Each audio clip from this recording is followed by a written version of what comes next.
Hey guys! So ngayon nga, nasa tricycle nga naman ulit kami papuntang Robinson para magpalamig-lamig. Kasi sobrang init ba naman ang panahon ngayon dito, kaya samahan nyo kami. And ito nga yung unang araw namin na makakabalik ulit dito after 6 years. And papasok na nga kami ngayon dito sa loob. Kasama ko ngayon mga pinsan namin. At umakyat na nga din kami kagad dito sa taas. If mapapansin nyo guys, medyo maraming tao nga sa baba kasi meron na atang activities na nagaganap dyan about sa sports.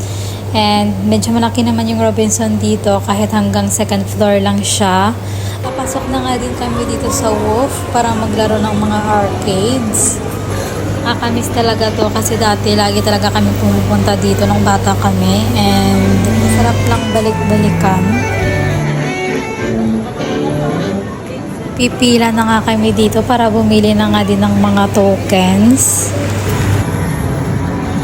Mag-iikot nga muna ako dito saglit at hindi ko nga alam kung saan ako magsisimula maglaro and medyo maraming tao nga ngayon dito.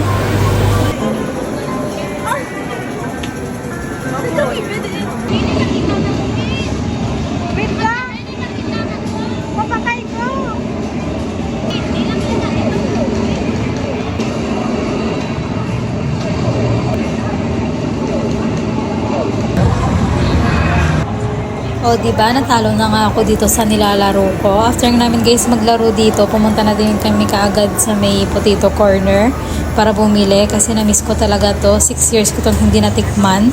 And bumili din kami ng kettle corn at umupo muna dito saglit sa may food court. And after nyan, pumunta na din kami kaagad din dito sa may Jollibee. O diba, food trip talaga to. Kaya kakain lang muna kami guys. And that's it for today's video. Thanks for watching. Bye!